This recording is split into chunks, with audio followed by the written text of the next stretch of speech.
The voting percentage. Meenakshi సుందరం గారు, I come once again అండి. కోటేశ్వరరావు గారు, TMC versus BJP హోరావోరి contest west బెంగాల్లో కొనసాగింది. 152 మంది నియోజకవర్గాలకు గాను సుమారు 1450 మంది కాంటెస్టెంట్స్గా ఉన్నారు. ఎలాంటి అప్డేట్స్ ఉన్నాయండి వెస్ట్ బెంగాల్ నుండి? పశ్చిమ బెంగాల్లో నా అభిప్రాయం ప్రకారం అంటే మన పోల్ సర్వేలు కొన్ని వచ్చాయి. ఆ పోల్ సర్వేలు అంటే ఎలక్షన్ నిబంధనల ప్రకారంగా డేటా గానీ అంకెలు గానీ సంఖ్యలు గానీ చెప్పకూడదండి, మీరు ట్రెండ్ చెప్పండి ప్లీజ్. అంత ట్రెండే చెప్తున్నాను నేను.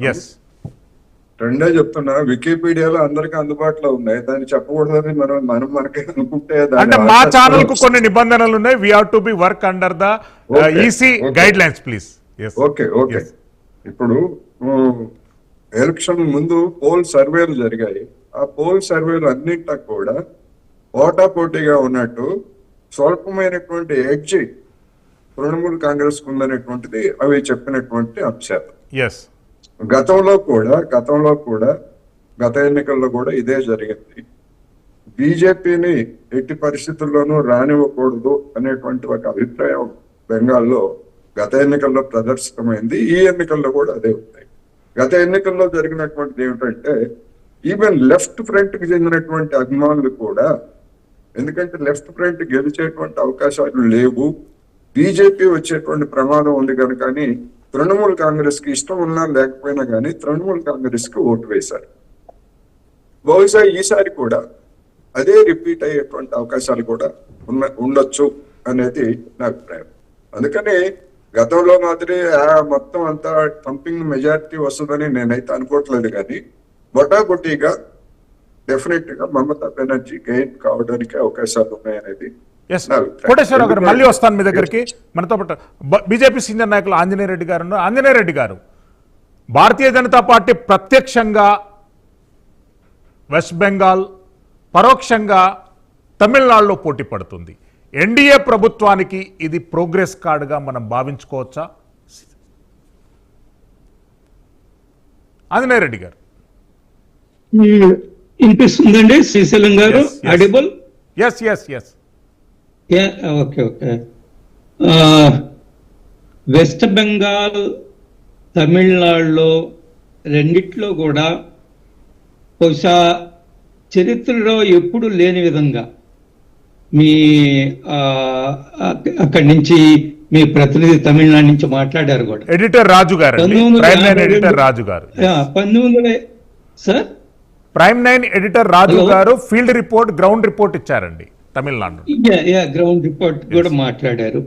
1952 తర్వాత ఇంత పెద్ద ఎత్తున పోలింగ్ పర్సంటేజ్ జరగలేదు. ఇది ఒక రికార్డ్ బ్రేక్ పోలింగ్ పర్సంటేజ్ అని చాలా స్పష్టంగా చెప్పారు. మీరు ఎప్పుడైనా చూడండి, మీరు అనాలిసిస్ చేసుకోండి, ఇంత అబ్నార్మల్ పోలింగ్ పర్సంటేజ్ వచ్చినప్పుడు అధికారంలో ఉండే పార్టీ ఓడిపోవడము, మెజారిటీ ఇన్సిడెంట్స్, మెజారిటీ టైమ్స్ లో అధికార పార్టీ ఏదైతే ఉందో పెద్ద ఎత్తున యాంటీ ఇన్కంబెన్సీ, ప్రభుత్వ వ్యతిరేకత స్పష్టం కావడం వల్ల ఇంత పెద్ద ఎత్తున పోలింగ్ కి ప్రజలు స్వచ్ఛందంగా ముందుకొచ్చారు. ఒకటి. రెండవది, ఎలక్షన్ కమిషన్ తీసుకున్న చర్యలు చాలా పకడ్బందీగా వెస్ట్ బెంగాల్లో కూడా సుమారు 2 లక్షల మందిని సెక్యూరిటీ పారామిలిటరీ ఫోర్సెస్ ని దించారు. ఎందువల్లంటే west Bengal is known for election violence, political violence.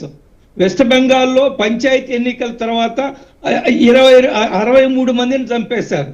2021 assembly ఎన్నికల తర్వాత అనేక మందిని, భారతీయ జనతా పార్టీ కార్యకర్తల్ని, తృణమూల్ కాంగ్రెస్ వ్యతిరేకుల్ని హత్య చేశారు.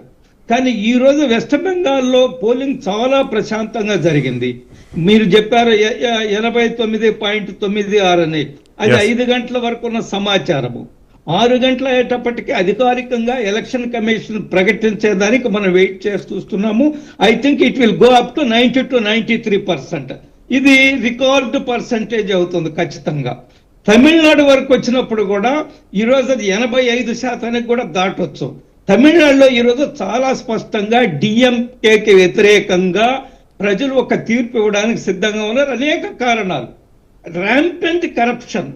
ఎంత కరప్షన్ అంటే హైకోర్టు జోక్యం చేసుకోవాల్సి వచ్చింది. మీ మంత్రివర్గంలో ఉండే మంత్రి అవినీతి పరుడు, వాడిని తొలగించండి, అతని మీద ఎంక్వైరీ జరుగుతుంది, అతని యొక్క ఆస్తులు బయటపడ్డాయి, అవినీతిలో ఏ విధంగా సంపాదించాడని హైకోర్టు ఇంటర్ఫీర్ అయ్యి చెప్పే వరకు ఆంజనేయ రెడ్డి గారు మరిన్ని అప్డేట్స్ చిన్న బ్రేక్